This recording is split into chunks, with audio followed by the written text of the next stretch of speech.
За өнөөдрийн манай ерөнхий хяналтын хэлэлцүүлэгт Монгол Улсын ерөнхийлөгч Баттулга оролцохоор хүрэлцэн ирлээ. Мөн ерөнхийлөгчийн тавгын газрын дарга энх бол дарга бас ирсэн байгааг танилцуулах таатай байна. За мөн Улаанбаатар хотын сургуулийн дотоод орчны агаар дах Улаанбаатар хотын өнөөгийн хүн амыг бүгдийг орон сууц Улган дарга ирэх баах. За энх бот байгаль орчин аялал жуулчлалын Агаарын бохирлыг бууруулах чиглэлийн бодлого шийдвэр хууль тогтоомжийг хэрэгжүүлэх чиг үүрэг бүхий байгууллагын тушаалтнуудын үйл ажиллагаанд хяналтайх үр дүнг тодруулах зорилготой юм хяналтын сонсголыг санаачилж байгаа юм. За өнгөрсөн яг жилийн өмнө энэ асуудал дээр бас онц байдал зарлаач. Энэ удааны асуудал чинь гээд сая зөвлөх уянгагийн одоо мэдээлэлд тодорхой товч тоон баримтууд дурдгдсан учраас тэрийг давтаад явах. За одоо нэг юмыг одоо болимоор байгаа юм. Юу болох гээд энэ танин мэдхүн мэдээллүүд хоорондоо солилцдог. Одоо энэ мэдээллүүдийг бид нар хэдэн жил ярьж солилцов. Тоон ихтэйлээдэг. Хохирол нь ихтэйлээдэг. Эрх мэдэлтэй хүмүүсийн эрх мэдлүүд нь ихтэйлээдэг. Одоо ингээл бие биендээ гадаадын хүмүүс ирсэн юм шиг л утаад гисэн байна, барилга ингэсэн байна. Тэр мөнгө хүрхгүй байна, энэ мөнгө хүрхгүй байна. Гэт бие биендээ ингээд нэг танин мэдхгүй юм яриад ингээд чугал царайлаад ажил хийж байгаа юм шиг царайлаад байна. Одоо болио. Шийдэж зөхөөд байх юм ерөөсөө байхгүй. Сэтгэл зүрх байх юм бол ингээд явчихна. Мөнгөгүй гэж ярьдаг одоо болио. Монгол шиг баян улс байхгүй гэд бүгдээрээ мэдчих. Газрын баялгаа хэдхэн гэрүүл далдцсан. Өөрөөсөө зарцсан захируулах эрх мэдэл байдгүй. 2010 онд тэр сая Бямб цогтгшүүн хэлж байна. Үнэхээр айгүй тийм зөв Монгол орныг хөгжлийнх нь бодлыг бүх өнцгөөс нь дээрээс нь харсан, хөдөөгөө оруулсан, дэд үтцээ оруулсан, ходжилтоо оруулсан ийм сайн хөтөлбөрийг уулын баталсан юм. Бид нар тухайн үед хамтарсан засагт байсан. За энэ хөтөлбөрийг мэдээж маш олон хүн эсэргүүцсэн. Эсэргүүцхийн тулд Улаанбаатар хотын удааны асуудал гэж оруулъя. Ингээд хилцээд эхлэхээр нэгэнт хилцээд эхэлсэн юм чинь хилцээнийхээ явцад нэрийн солиод 10 оны энэ хөтөлбөрийг Монгол орныг хөгжүүлэх дунд хугацааны гэдэг. Ингээд тухайн үед 21 аймаг автозамаар холбоё гэж ярьж байсан. Хүмүүс их шүүмжилдэг байсан. Ховд аймаг руу зам тавьж явах гэдэг. Өвсгөл рүү зам тавьж явах гэдэг. Хэдэн хүн очдөг юм бэ? Өнөөдөр энэ хөтлөөр бас ингээд үндсэндээ бараг 90% байх шиг байна. За хүн Увс аймгийн хоорондох ч гэдэг юм уу, Говьалтай Баян онгорын хоорондох хэдэн замын асуудал байгаа. За ингээд хаслагдсан 98 сумаа шинжилье. 21-р зуун гарлаа. Эмнэлэгт сумынхаа эмнэлэг, сургууль, цэцэрлэг яашил одоо загиргаад ядаж дотроо халуун хөдөн өстөө 0-той болёо. 98 сумыг шинжилье гэсэн. Харамсалтай 5 сумыг шинжлэх мөнгөний шийдсэн. 2 сум нь Баян хонгор аймагт шийдсэн. Ингээд энэ ажлыг зогсоосон. Би юу гэж хэлэх гээд байна гэхээр энэ сонсголоор энэ засгийн газрын гишүүд, их хурлын гишүүд байна. Нэг бодолтой, нэг шийдэлтэй гармаар байгаа юм. Танин мэдхүн асуудал одоо зогсооё. Нэг хоёрдугаар шийдлүүд гарна. Шийдлүүд нь юу вэ гэхээр яг сая юм. Хөдөөг хөгжүүлэхийн тулд яах ёстой? Одоо энэ хөдөөгөө сонгогдсон олон гишүүд байж байгаа. Малчид орлоготой л болох асуудал шүү дээ. Малчдын орлогыг яаж бий болгох юм? Технологийн асуудал.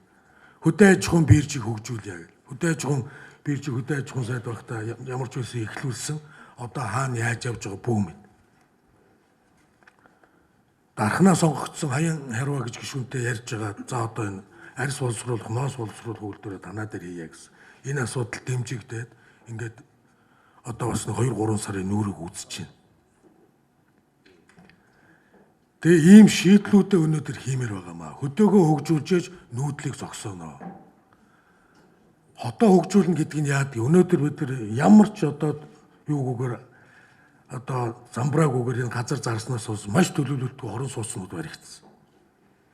Тэгэхээр давуу хотуудыг байгуулъя. Давуу хотуудаа богдуулгаад энийг яриад бас дахиад 10 оноос хойш ярьсан. шинэ яарамг гэж хорооллыг бариулаад яарамгт байгаа иргэдүүдээр судалгаа хийлгээд нийт 10,000 айлын өрх болгоноор ороод 80 орчим мянган орон сууцаараа солио гээд шинэ яарамг хорооллыг өөрсдөр нь бариулаад эхлүүлсэн. Энэ ажлыг зогсоосон бас. Ажилгүйдэл ядуурлыг орлоготой барьцалдуулж иж энэ утаанаас салъя гэд маш энгийн юм ярьсан баг. Тэгээ энэ дээр ийм шийдвэрийн сонсгол дээр гараад засгийн газарт үүргүүдийг өгөөч гэсэн. Барилгын сайд Бадилхаантай уулзсан, ерөнхий сайд нь байлдсан. Байгаль орчны яамны сайдтай би одоо хэд удаа 6-7 удаа уулзч энийг ярьсан. За Сэрэнбатаж залуу хүн байна, бизнес хийж байсан хүн байна. Ядаж энэ асуудлыг ингээ шийддэг шүү. Одоо ойлголт авсан болов уу гэж бодож байна. Тийм учраас энэ яригадаад байгаа хөдөөг орлоготой болгохын тулд малчдыг хөдөө аж ахуйн биржээр дамжуулаад 3-5 жилээр малчдын орлогыг худалдаж авах гэрээг хийе. Ингээд 3-5 жилээр орлогоо баталгаажуулсан хүн чинь малаа маллана. Малыг одоо хөдөө аж ахуйн яамны сайд Батцорыг болонгот би очиж ярьж байсан. Эрүүжүүлэх ажил дээр анхаарал тавиарай гэдэг. Дараагийн сайд болсон улаан сайдыг сайдаа авангууд нь 2 цаг одоо энэ хөдөөгийн хөгжлийн талаар бас өөрийн биеэр уулзаж ярьсан. Энэ уулзалт нь сангийн яамны сайд өөрөө байх ёстой.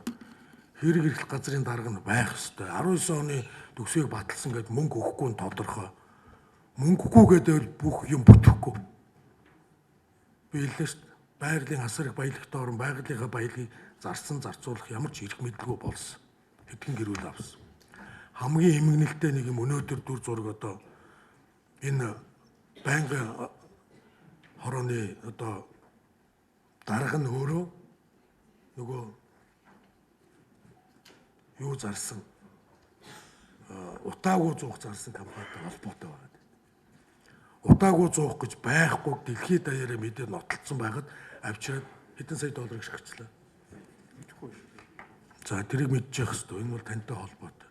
Маш их хэмжээний 100 тэрбум төгрөг байна уу да 70 орчим сая долларын зуух шахацсан. Одоо яг туршилт хийгээд ингээд яваад байгаа. Туршилт дууссан. Одоо туршилт маш олон хүүхдээ, маш олон хүний амиар туршигдсан.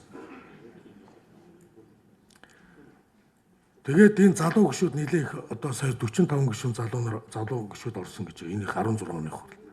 Энэ гишүүд нэг сэрээд энэ Монгол орны энэ асуудлыг шийдэх юмн дээр нэг товтлоо хийж орж ирээч гэж. Оюун чимэг нөгөө юун дээр байгаа, банк орон дээр байгаа тийм. Эсвэл өргөдлийн банк ороо бол энэ дээр нэлээд дуурайд ах шиг зөв хүчин өрөхгүй байх шиг байгаа юм. Тэгээ одоо таны мэдхүү асуултууд хариултуудаа зогсоогоод шийдэл рүү оруул яасан бэ? Шийдэл маш тодорхой л. Нүүдлийг яаж зогсоох юм? Дахиад хэлье, хөдөөгийн хөгжил, малчтын орлого. Хотоо яхан дагуул хотууд. Би 5 дээд сургуультай уулзсан. 5 дээд сургуулийн 3 улсын дээд сургуулиуд 2 нь хувийн бүгдээрээ л нүүгээл гэж. Ингээм бол 5 дээд сургуулийг дагаад 50,000 оюутан гараа явчихна. Нүүхэд асуудал байхгүй. Тэр баг хангаараа бол бид нар нүүх ямар ч боломж байхгүй. Багш нарын орон зууцыг шийдэж чадаагүй тэнд бас дахиад дутаатай. Шинэ дагуул хотод бол болж байна гэсэн. Шинэ 3 яамдуудыг бол саналыг авсан. Шинэ Батлан хамгаалах яам энд шахацалдаж байгаад яа тий. Уул уурхай яам энэ одоо хотын төвлөрөөр шахацалдаж байгаад яа тий. Хөдөө аж ахуй яам одоо гарах хэрэгтэй. Энийг бол засгийн газарт бас тавьсан байгаа. Яамдуудыг дээд сургуулиудыг ингээ гаргах юм бол 100-аад мянган хүнтэй төрийн албан хаагчид оюутнууд гарахын боломж байгаамаа. Сеул төгжрлөө яг ингэж шийдсэн. Яамдуудаа гаргасан. Төрийн албаныхаа гаргасан. Куала Лампур хот яг ингэсэн 40 км-ийн зайд шинэ хот гаргасан. Яамдуудаа гаргасан. Туркийн асуудлаа ингэж шийдсэн. Европын орнууд бас ингэж шийдсэн. Дэд үтсээ хийгээл тэгэл хотуудаа гаргасан байж. Тэгээд энэ бусад орны шийдсэн туршлагуудыг судлаад, яриад, яамдууд дээр яриад 2010 онд буюу одоогоос 9 жилийн өмнө улсын хурлаар батлуулсан энэ ажлаа энэ засгийн газар энэ яамдууд анхаарал энэ лүгээ орооч. Дундаас нь юм зөгтгөө, дундаас нь юм цусалдгаа одоо зогсооч. Одоо утаагүй зуух дахиж ярихгүй шүү. Банк орны дарга яригдаа л хэл. Одоо тэр төрсгээд байна. Шагмал төрс бол одоо байгаль хэрэгтэй л байгаа л да. Тэгвэл асуудлыг бүхэн язгуураар нь харж ээж шийдэхгүй юм бол болохгүй. Өнөөдөр тэр зуух шахсан энэ мөнгөн дээрээс оролцсон ямар ч эрх мэдэлтэнгүүдэд хариуцлага тооцох ёстой. Хариуцлага тооцож бид нар энэ ажил урагшлах ёстой. Хариуцлага тооцох тухай бас асуудлуудыг мэдээллүүдийг ерөнхий прокурорд өгсөн байгаа. Тэгээ энэ сонсголоос шийдэлтэй гараасаа гэж одоо хүсэж байна. Дахиад хэлэхэд одоо бие биентэйгээ танилцах уулзалт шиг тань мэдгүй асуулт хариултаа зогсоогоод шийдэл рүүгээ ороод өгөөч гэж гомоор байна. Баярлалаа. За ерөнхийлөгчд баярлалаа. Их хэрэгшин утаа 3-4 жилийн дотор шийдэх боломжтой гэж би бодож байна. Буяа утааг уруулах талаар энэ их усрын асуудал бол дутагдaltaй хөгжүүлж хүн амын энэ Улаанбаатар төвлөрж байгаа нэгтралыг сайн